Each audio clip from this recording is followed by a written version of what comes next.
Alright, yeah.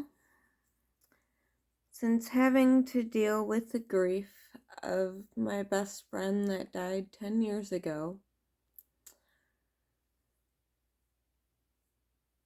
and having a long period of where he did not speak to his mother, where a few months ago I finally called her, and she sent me a lock of his hair, which I'm the only person alive that she would send a lock of his hair to, because he was my brother from another mother.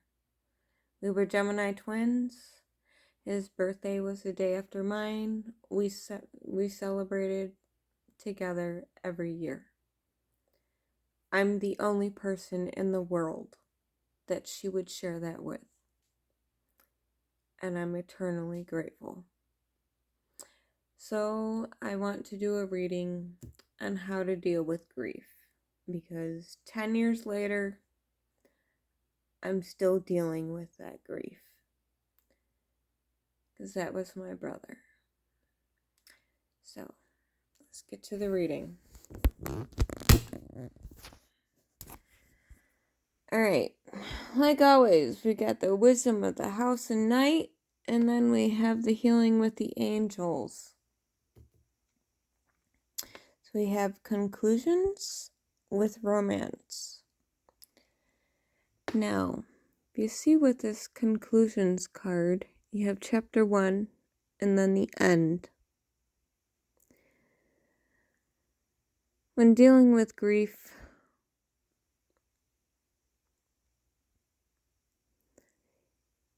you only see the beginning and then the end, and you don't know the reason for the middle.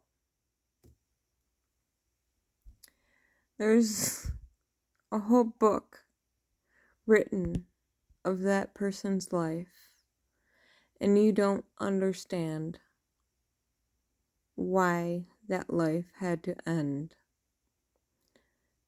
I mean, from my personal experience of my best friend, I understand to a point what happened to him, but grief in general, most people don't understand these empty pages and why it was just the beginning and an end. There's just why.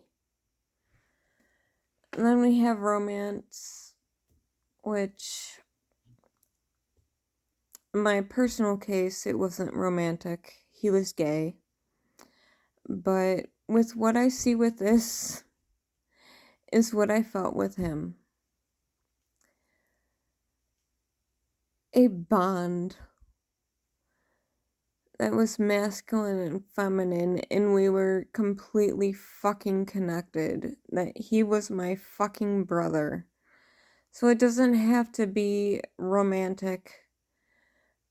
The card is romance, but in my personal situation, it was not romantic, but it was this bond.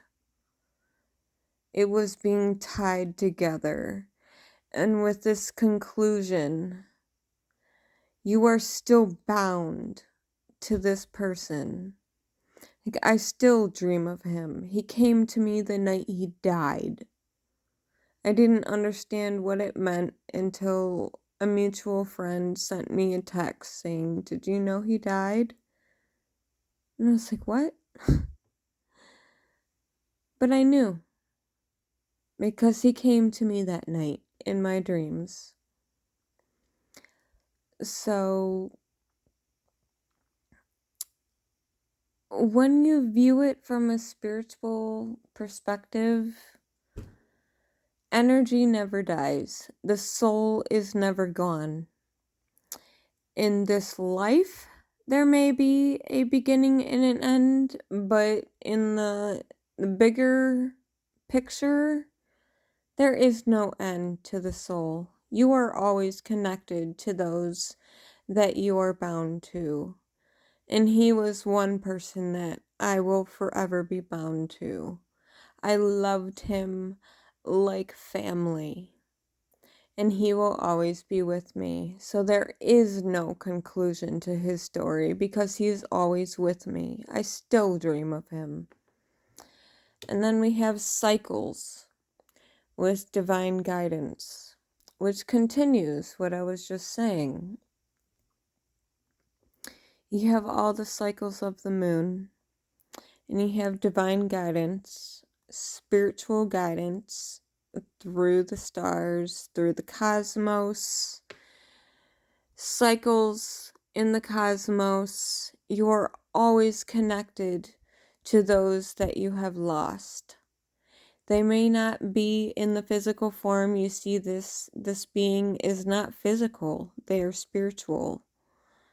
Almost, ghostly, but not quite a ghost, just a spiritual being. And you are all connected by the cosmos. And you will go through cycles of grief and acceptance and anger. All, 7 levels of grief. You will always go through those cycles with someone you truly love. And then you will have the divine guidance. Like I still have dreams of Lenny. He still comes to me. He still gives me guidance on my path.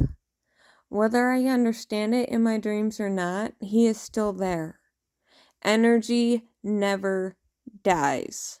They are always with you. Whether you grieve their physical body, they are still with you in spirit. Energy never dies, and the soul is pure energy. And they have differences with study. Now, in my personal experience with my best friend that died, we were Gemini twins, but if you know anything of astrology, I'm a Cancer rising. He was a Capricorn rising. So we were opposites in a sense, but we were the same. All the same planets, just our risings were polar opposites. We were Gemini twins. We just had different perspectives. And then study. The study of what that person meant to you, what that person was to you, apples and oranges, darkness and light, polar opposites, being the same being. See these cats? They're black and white, but they're cats. They're still the same species. They're just different colors. Apples and oranges, they're still fruit. They're just different. And then the study of that. What were your differences? What made you the same? What connected you? The study of esoteric and, the occult. The occult is just the unseen. Many fucking religious retards are like, the occult is evil. But no, the occult means just the unseen. So study that. In your grief, understand the spiritual aspect of what has happened. That this person is not gone. Their spirit still resides. Their spirit is still with you. You are still connected. Just because this person is gone does not mean they're completely gone. They are still with you in spirit. There's a whole other fucking realm that you cannot see or understand as a physical being. And I'm coming on 10 minutes, so I have to end this reading. But I love you.